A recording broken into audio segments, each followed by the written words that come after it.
Good morning and welcome to the EZFX Trading Room broadcast for Wednesday, October 5th, 2016. My name is Bradley Freed, and for the next 20 to 30 minutes, you'll be joining me for an update of our watch list, which we started on Monday.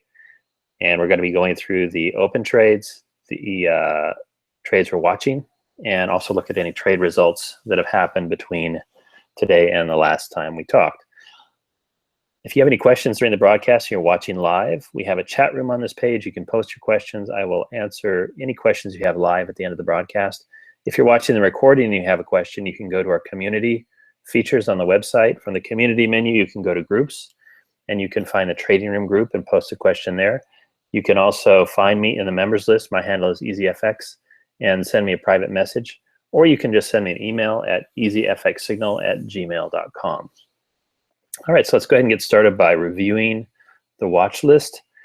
On Monday, we were watching the following trades. We were watching pound Swiss buy, Aussie Newsy buy, pound dollar buy. On the 4-hour chart, we were watching euro pound sell, pound Aussie buy, Aussie dollar sell, and euro Aussie buy. And then we had a pound yen buy and a pound Newsy buy, which were open. So let's go ahead and jump over the charts and see what's happened with these trades in the interim.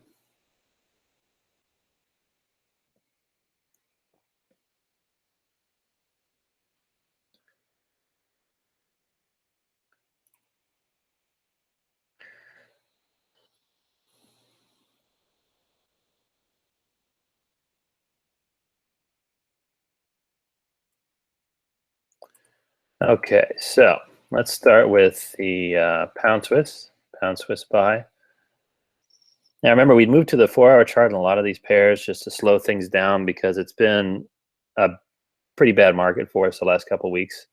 And I just want to make sure that we're extra certain before we get into trades. So going to the 4-hour chart, watching these things is actually a good idea, especially when we're in a powerful trend where fundamentals are overpowering our technicals on a 1-hour chart. I've done that here on the pound Swiss as well. I've drawn a line over the candles on the 4-hour chart. We have a pretty nice clear trend. If you shrink the chart down, you can see this kind of downward ranging activity that's been happening since Brexit on this pair. And we continue to make lower lows. But we also get these rebounds. And so that's kind of what I'm waiting for to happen. It's been more clear, I think, when it's happened on the 4-hour chart. So I think we're more likely to catch it. So when I am looking at this chart, I see we have Class B divergence right now. We have a new buy bubble forming, and this is all 4-hour chart. So this is actually slower than the 1-hour chart.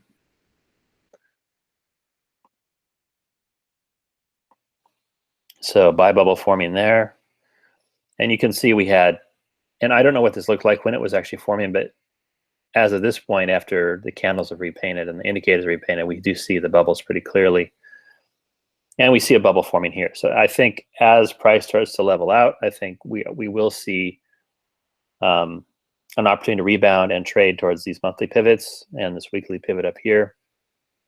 Not ready to take a trade, but I am still watching this on the 4-hour chart. And that is a trade that is of interest to me. That's one that I'm particularly interested in. Okay, so let's go to the Aussie Newsy buy.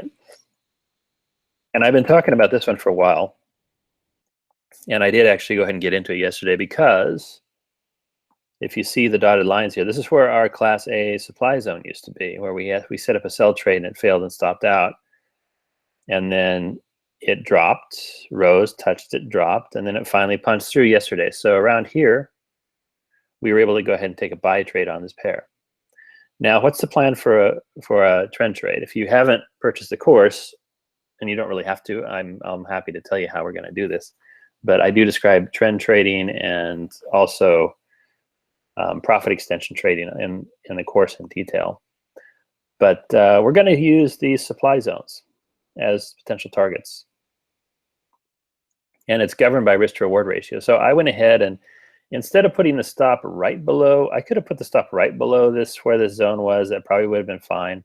I wanted to be a little bit more careful, so I put it below this recent low made here on the dip.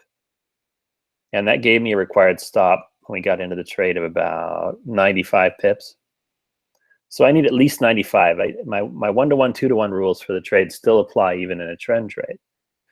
So that means I'm going to need at least 95. I get 135 if I can get to this second supply zone here. The first supply zone is only like 60 something, so that's really not enough. So that's going to be my first target. For my second target, I can either use another one of these supply zones, or in what I said in the signals, I want a trend follow. So what does that mean? That means we hit the first target, we move the stop to break even, we take partial profit, then we keep going and we wait until we get a new class A signal or a triangular moving average color change, or both. And those are exit signals. They're very simple. When that appears, then we'll close out the position. But for right now, I'm in this in a trend direction. We're a little bit in the money. I'm hoping this will trend some more today and not just break down to the stop. But this pair has been trending for a while, and it can at least get here, because if you scroll back, that was our previous high made here when this trend reversed. We had this down move. If you go to the 4-hour chart, it's even more clear that it bounced twice on that level. So I think we can at least get to target 1, and it may even advance beyond that, and maybe even get up to the monthly pivot in for May. I think that's the May monthly pivot. Yeah, the May monthly pivot right there.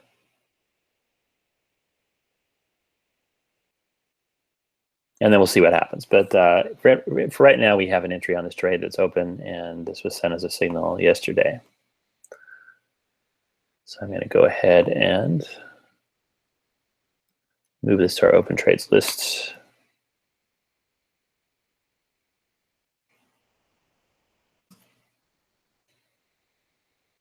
And it is a signal trade. It's a little bit hard. I've been very careful about taking additional trades. You may have noticed we haven't had any new ones for the last few days, but I'm just being careful because this market's been such a pain in the neck for the last 2 weeks, and I want to be extra careful about confirmation before we take a risk for our next setup. Pound dollar buy, that's the next one.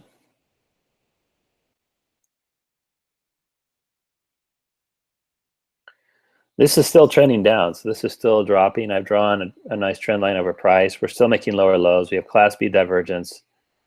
We have a buy bubble forming, which is always of interest, especially on the 4-hour chart, because this is an extreme move on a longer time frame. It's very significant. It doesn't happen with the frequency that it happens on the 4-hour chart. Just like the pound Swiss, we have a sell bubble that in retrospect has appeared. I don't know if these bubbles were obvious at the time that the price was at this point, but in the past it is. So we'll just mark it for reference.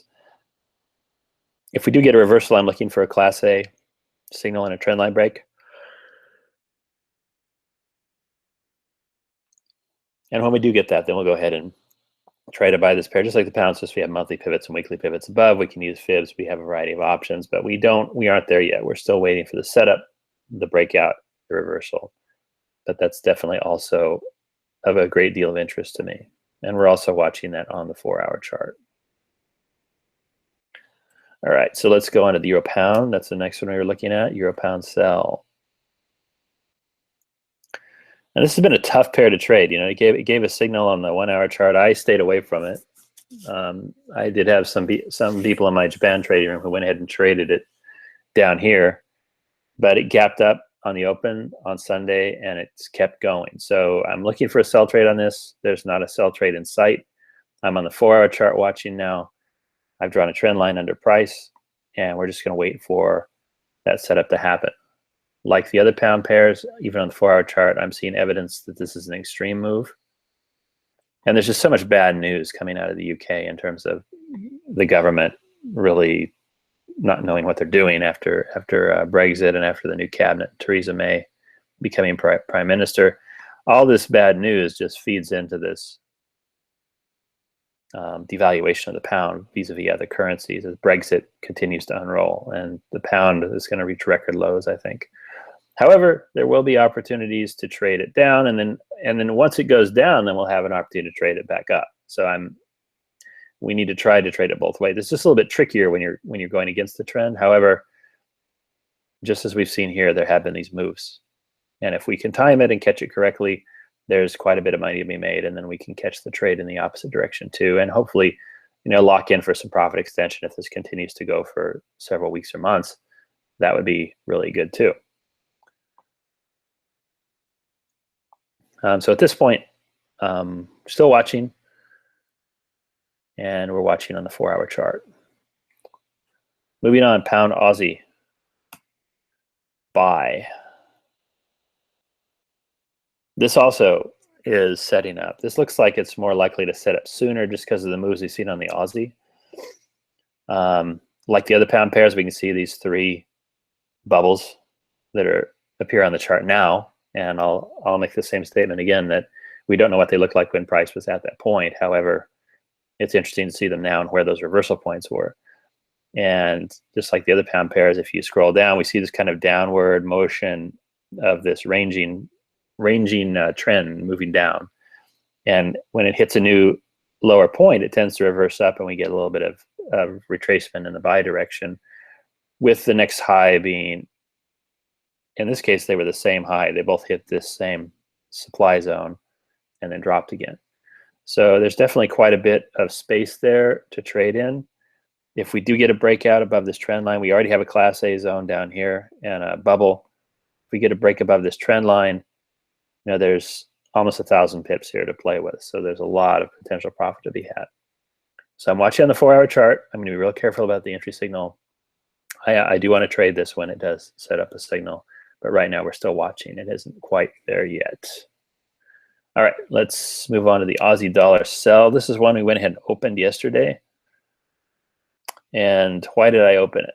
I opened it because I'd drawn a trend line here under price, connecting these 2 or 3 wicks, and we'd had Class A zone, we'd had numerous sell bubbles, or a sell bubble, and we had a break below the trend line.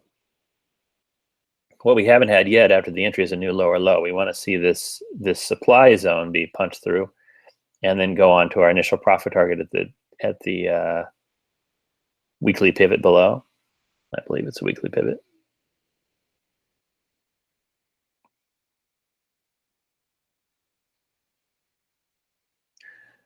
There's a weekly pivot and a daily pivot kind of stacked on top of each other right here. But here it is, 0.75141. And then beyond that, I didn't really have a good target, because in the trade space starts here. So if you wanted to have a fixed target, you could go ahead and trade either to the top of this Class A demand zone at 0.74659, or just trade to the 100% retracement level. Or what I'm suggesting to do is trend follow. So that means we're just going to, if we can get down here and take partial profit, we'll move our stop to break even, and we'll see if we can trail the stop until we get a closed signal, either a new Class A demand zone, or a triangular moving average color change from bearish to bullish, or both. And that is currently open. And it's a signal trade that I sent out yesterday. Oops, wrong category.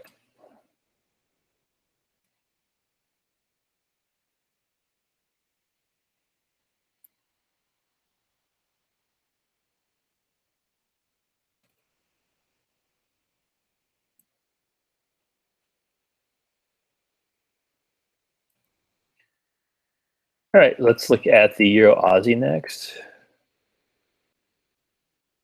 This is one I wanted to trade, but there's a reason I didn't. I drew this trend line across these wicks here, and I was kind of hoping this would trend further down to give me a tighter stop opportunity before I got into it. It did not do that. So when it broke out and closed above here, the required stop, if I set the stop below this demand zone down here, would have been 197 pips. That's just a little bit more than I wanted to do. So I've stayed out of this. However, if you were willing to size your position down to that point, it has retraced a little bit. This is a valid buy trade, and you can trade this. Let's think about risk reward ratio, etc. So I would just use the bottom of the zone. I wouldn't even put a few pips between this and the bottom of the zone. That's such a big candle there. If it's going to get down there again, it's going to close out. So you might as well just put it at 172 pips. And then you're looking for targets. So this weekly pivot up here is 201. 78.6% retracement level is 267. And that's what I do. I'll go ahead and mark those. So we'll put the stop right at the bottom of the zone. And then initial profit target is this weekly pivot. Change the color to blue because that's my target color. And then final profit target at the 78.6% Fibonacci retracement level at 1.49747. And that's our plan for that. So I'm going to call this open. In that I'm already in an Aussie trade right now, and I'm being careful, I'm not going to send this as a signal. I'm just making that decision right now. But it is an open trade, and I will continue to track it.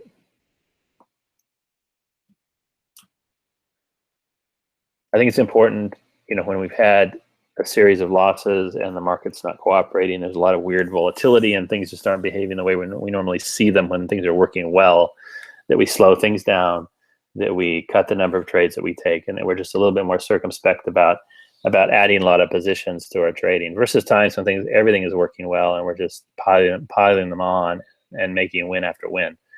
And it just makes sense, in my opinion. All right, so now we're getting into our open trade list. Pound yen buy is the only trade left open from last week.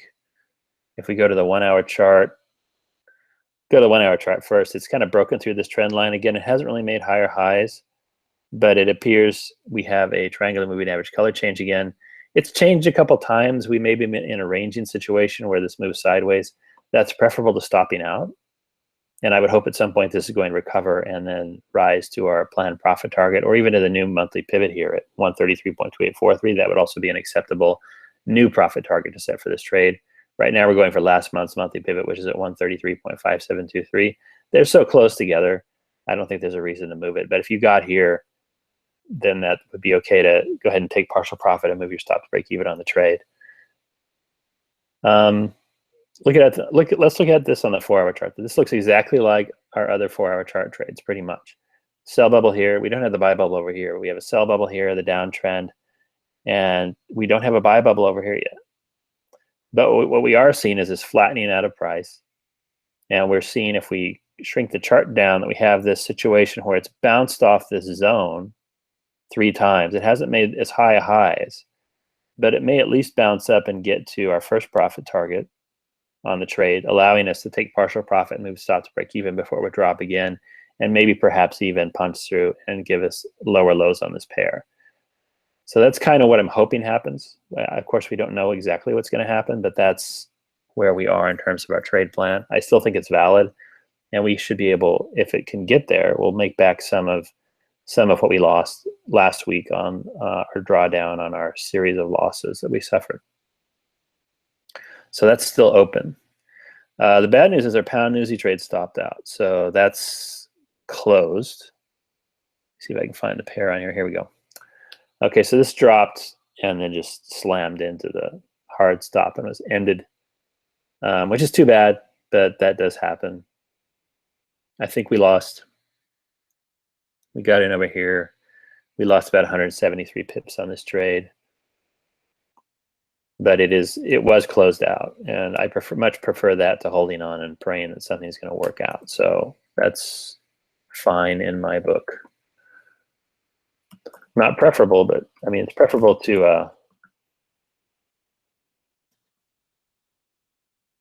holding on to a loss and having no control over it. Then we can plan new trades and not have to worry about margin calling and all that stupid stuff. But it's unfortunate that we had to take another loss. But I think I was right in backing off the trading at the end of next week, in the middle of last week, when things were obviously kind of not working out, and just holding off. And I did go ahead and try to manage out these positions. I'm hoping that the pound yen is going to be our winner, that we've gotten to the point where we're due for a reversal, and while the other ones we were holding on to didn't make it, that this would recover what we lost, at least with those, if not some of the other ones from last week. And oftentimes that happens where let's say you set up 6 or 7 trades and one's the winner, and one makes back anything you lost on the other 6 plus a little bit more. And I've had that happen with fairly regular occasions, which is always a nice thing to happen. And sometimes trading just works out that way. When you have a low win percentage because we have a low win percentage week, we can still win, and because of risk to reward ratio, we can make back and still advance our profits in our account at those times. So always remember that win percentage is a variable value, that it varies from week to week. It's not something we can depend on being constant every week, but that we manage it, and we end up being able to make profit even in conditions like that, thanks to our risk to reward rules for our position structure. And that's really it. I don't think I'm watching anything else. Let's just see if we've talked about everything. Aussie dollar, Aussie newsy buy, pound yen buy. Those are open trades. And then pound Aussie, I talked about that, right? Pound Aussie buy, yes. Euro Aussie buy. Pound newsy, I don't have anything on this right now. That's just closed out, and I don't have a new setup on that at this point. Pound Swiss, we talked about.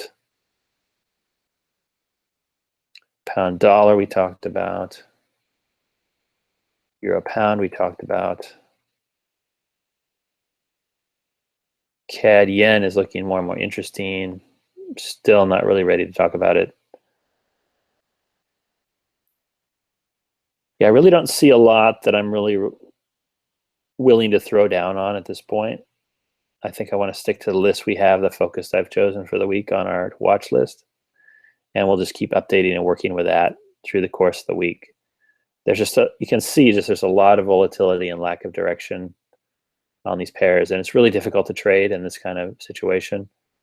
However, I think we've found a foothold, and by slowing down, going to the 4-hour chart, using some of these techniques that help us to trade even in difficult markets, I'm hoping that we can pull some profit out of this week together. That's all I have. Let's check the chat room and just make sure there's no questions we need to answer before we end the broadcast. And today there are not. So if you are watching this recording and you have questions, please contact me either via the community features on this website or by email at ezfxignal@gmail.com. I'll be back tomorrow with another Trading Room broadcast. I'll have signal updates for you by email when they happen, and I look forward to talking to you again soon. Take care. Have a great day.